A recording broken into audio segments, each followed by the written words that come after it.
Hello ladies and gentlemen, my name is VirtualNunchucks. Welcome to the channel. I'm so glad you're here. Today what I have for you is some news. So we're going to cover some PS5 news, we're going to cover some Cyberpunk 2077 news, we're going to talk about some Nintendo news, we're going to talk about some Squadron news. Star Wars Squadrons got some massive news, so we're going to talk about that. So let's get the small things out of the way real quick first. Cyberpunk 2077. Is coming in at 70 gigs for PS4 users with 2 discs. So if you have a physical copy coming, you're going to have 2 Blu-ray discs on PS4. So if you are one of those people that has a lot of games that you're having a backlog of, I'm one of those. So get those things out of the way so you can take them off your hard drive and make room for Cyberpunk, because 70 gigs does not include day one patches, things like that, and you know they're coming, so just make some room, play those games, finish those games real quick, because on December 10th Cyberpunk 2077 will be here, barring another delay. Please God, no. Anyway, so there's that. So make sure you have room. PS5 users, I don't think you're going to get 2 discs. I'm pretty sure you're not. But you only have 667 gigs to play with on your hard drive, so I don't know. Maybe pick and choose. Right now you may not have to, but just beware. Okay. Okay, so there's that.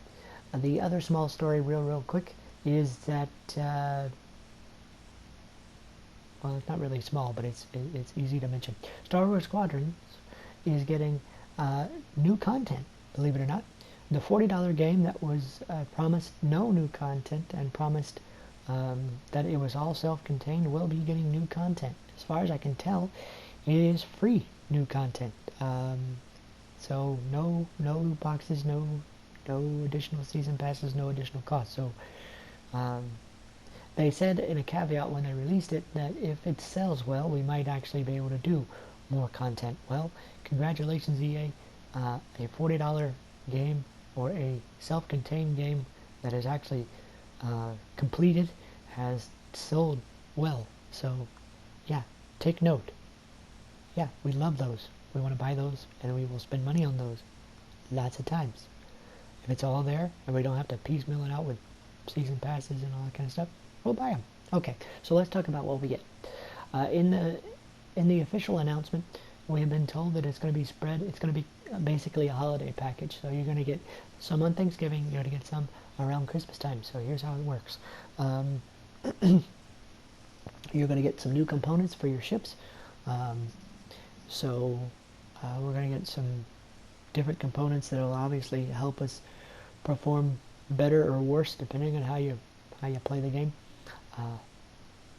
with your ships, which is cool. We're also getting a new map, so a new place to fight. Yay! It's called Fostar Haven.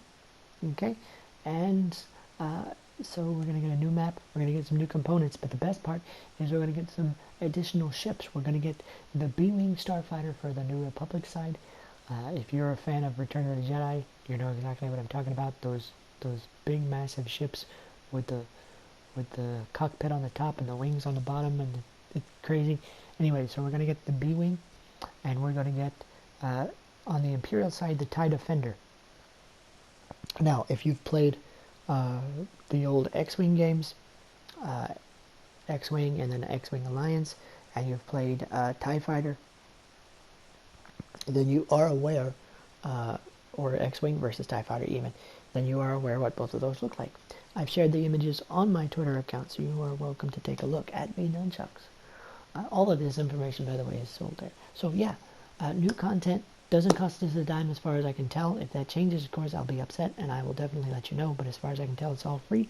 The developers said, thank you very much. Basically, in a big, long thing, I'll sum it up for you. This was a passion project for them, and as a way to say thank you for all the support that has been garnered, and the fact that the community got so excited, they did their own tournaments, etc., etc. They have found a way to pay us back with the new content. Also, I almost forgot, we're also getting custom matches for Star Wars Squadrons. So you're able to do things like tournaments and things like that in custom matches. Completely awesome. Thank you very much, EA. Appreciate that very, very much. So that'll be available around, the first one will drop around Thanksgiving, which is only next week, and then of course around Christmas time we'll get the other half of it. So thank you very much. Very, very awesome. Alright, so let's talk about some PS5 news, because I told you we're going to talk about that. According to CEO of Sony Interactive Entertainment, Jim Ryan, he has not received feedback on the storage issues for PS5. Well, that can be twofold, Jim. You don't pay attention to this channel, and you don't pay attention to other channels, and you probably don't have enough launch titles to worry about, to be fair. Neither does Xbox Series X, so we won't go there too hard. But it is a problem. In case you're not aware, because if you're like me, you haven't gotten a PS5 yet.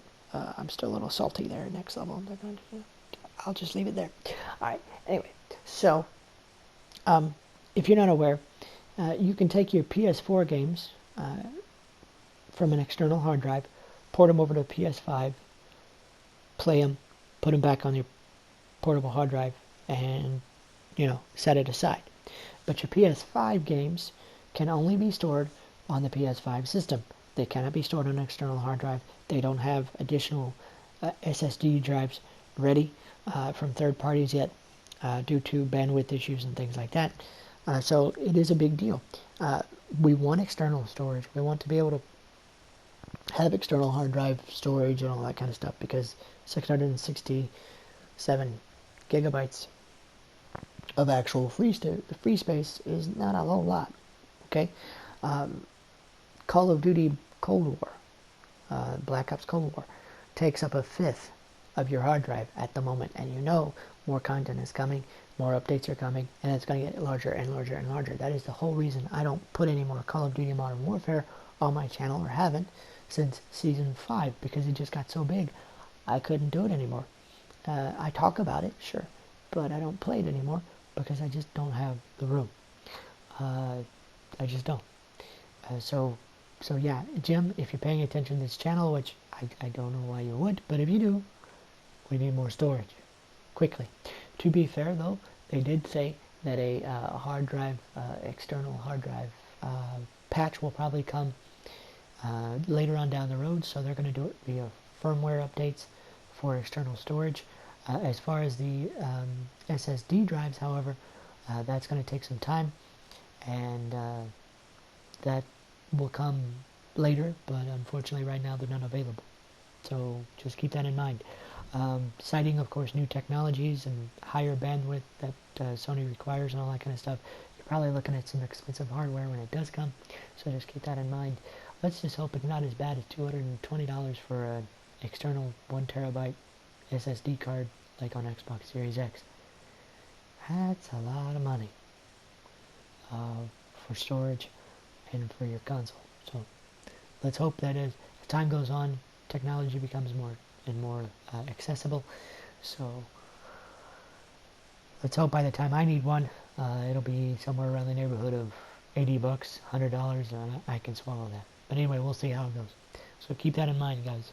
So if you want Jack Ryan to know, send a couple of tweets out to Jim Ryan,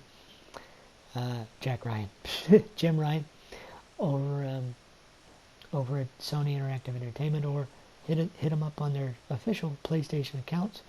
Tell them you need more storage, and please get that update out quickly so we can do that. Okay, so there's that. Alright, now, yeah, I think I have one more story for you. Oh yeah, Nintendo. Nintendo is back in the news because Nintendo is getting sued yet again. If you're not aware, there is a case in California and a case that was sent in another state that was sent to arbitration regarding the Nintendo Switch's Joy-Con problems, the drift that they're having back and forth and all that kind of stuff. And what happens is, if it starts to do that, you have to send it to be repaired by Nintendo. It costs you like $40 to replace it, and then they send it back to you, and hopefully it's fixed. Sometimes it's not, and blah, blah, blah. Well, it turns out in France and Switzerland and a whole bunch of other places, specifically the plaintiff of this particular lawsuit has had enough because their minor child bought a Nintendo Switch, I guess with their own money, and then within 3 months of use, it started doing the Joy-Con drift thing, and then, you know, obviously had to send it back to have it replaced, so that was $40 of his own money yet again, and then he got it back, and then 3 months later, it started again. So what the plaintiffs did basically was got their lawyers together, got a bunch of tech experts together. They did a technical breakdown of the Joy-Con and showed microscopic damage to the circuit boards around the Joy-Con, and basically have said in their lawsuit that they're suing for damages, obviously, but they're also suing because because Nintendo is aware of the problem and is not communicating with their consumers enough about the problem, and they're not actually taking steps to actually repair the system. What they're doing is actually just making money off of it, and that's consumer fraud. That's how it boils down. Now, as of right now, we don't know how it's going to turn out, but we'll keep an eye on it. So Nintendo just can't keep out of the news, and it's always bad around the Nintendo Switch, which is sad because I've heard it's a very good console. So there you go. There's that. And that is all the news that I have for you today. I hope you guys are having a great day, and I hope everything goes well. If you're not following me on Twitter, you probably should, because I have things like the Mass Effect artwork for the new game. I have a story about Kingdom Hearts and a potential new game there over on Twitter, so take a look at it. I've also shared this information over there, again, at VNunchucks, all one word. You can follow me on Twitter at there, and you can follow me on Facebook.com/VirtualNunchucks. You can follow me on Twitch.tv/VirtualNunchucks. You can also subscribe here. I'd appreciate it very much. It just takes a click, and of course, another click for the notification bell so you don't miss any content. You can always leave me a comment down below. Let me know what you guys think of the information that I provided to you. Hope you learned something. Hope it's beneficial to you. Hope you guys have a great day, and we'll see you in the next video. Okay? Every Monday through Friday, right here.